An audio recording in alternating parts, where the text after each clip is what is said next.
The White House says that you will identify and excuse yourself from any conflicts of interest that you may have.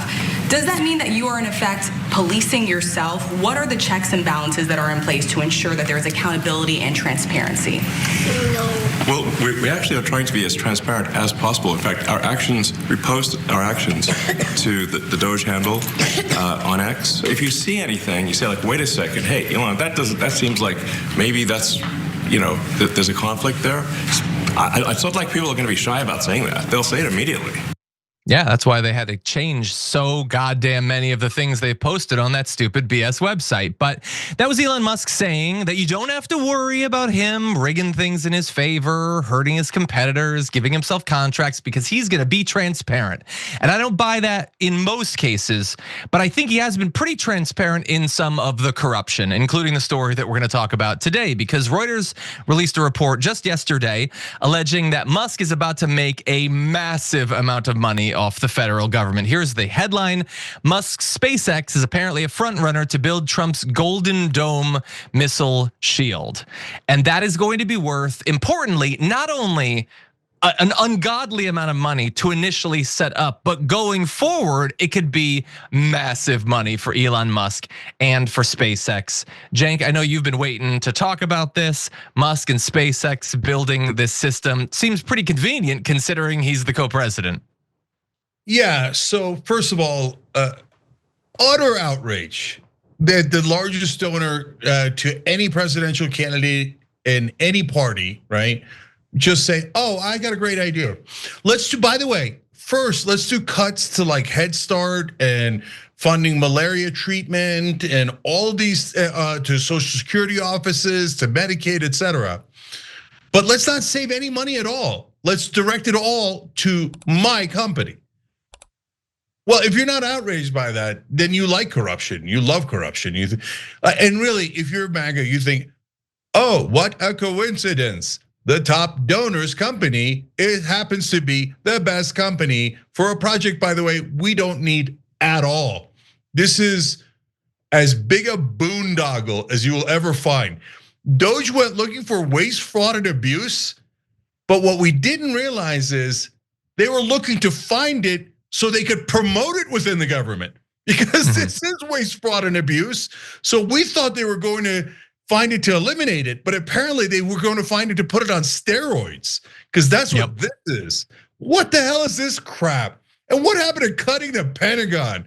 I mean, that's why you get them on the record. So now you can turn around and go, come on. Come on. And yes, even your own voters wanted you to cut the Pentagon. Instead, you're doing the boondoggle of all boondoggles. 100%, yeah. So I'm gonna give you a couple extra layers of corruption, then we'll jump into a conversation about this. So first, the details. What is the Golden Dome? Well, it's pretty different than the Iron Dome, and not only because it is a characteristically stupid name via Donald Trump and the Golden Dome. So it's a plan to put up 400 to 1,000 satellites to orbit the world. They would be tasked with sensing, monitoring, and tracking missile launches. Then a separate batch of 200 more attack satellites would then destroy those with a combination of missiles and/or lasers. So we're back in Reagan-era Star Wars policies. And Reuters notes that the plan is highly subject to change, probably because there will be world outrage, because you're not supposed to be surrounding the Earth with weaponized satellites. There are multiple treaties designed to stop that, but that's the idea. So SpaceX in this would be partnering with software maker Palantir and drone builder Anduril on a bid to build key parts of the Golden Dome. The CEOs, the founders, I should say, of those two other companies also have been donors to Donald Trump in the past. So there's a lot of corruption to go around, to be fair. Now, SpaceX is pitching for the part of the initiative called the custody layer. That's to do preliminary engineering and design work that would cost between $6 billion and $10 billion. Probably exactly between that, because every time a defense contractor estimates the cost of something, that's what it ends up being. Now, there were about 180 different companies that expressed interest. Strange that SpaceX would be the leader in this right now, except not so much. And it is When you get the reporting from Reuters, it's as bad as it could possibly be. One of the sources familiar with the talks described them as a, quote, departure from the usual acquisition process. There's an attitude that the national security and defense community has to be sensitive and deferential to Elon Musk because of his role in the government. They're not even trying to hide that this is a blatantly corrupt act. And then the added layer of corruption is that we don't just pay a ton of money, not $6 to $10 billion, hundreds of billions of dollars, almost certainly. And then we're done and we own it. No, that's not how things work anymore in the tech industry.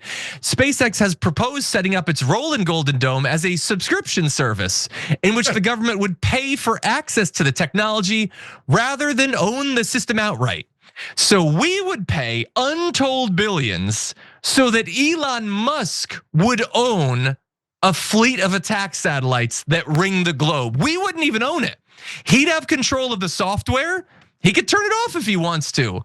He could let missiles go by if he wants to. He would have even more control over world affairs than he already does thanks to Starlink. And in return, we pay him a massive amount of money now, and then we pay him money every month for the rest of our natural lives. Cenk, this sucks.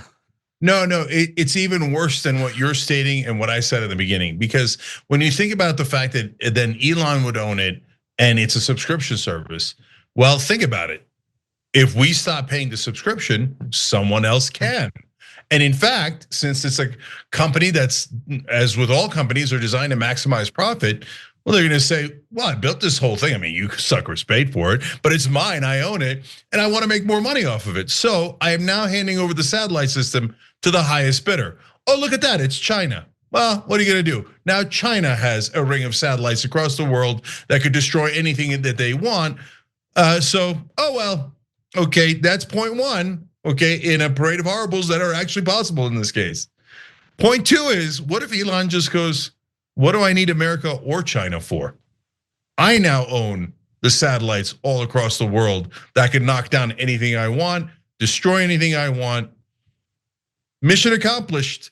Why do you think I took over the American government? So, by the way, this sounds like a science fiction movie, it sounds far-fetched, etc. But there is no option C. So option A is, this is a massive boondoggle. It's never going to work, and we're going to waste hundreds of billions of dollars, and they're going to go straight into Elon Musk's pocket. And the worst fraud, waste, and abuse you've ever seen, the worst corruption you've ever seen. That's option A. Option B is it does work, but we spend all that money and we don't even own it. And a private person can literally control who wins wars, who doesn't win wars, would literally run the globe. My answer to this, hell to the effing no. No way, no how, pure insanity. And I talk about corporate rule all the time on this show.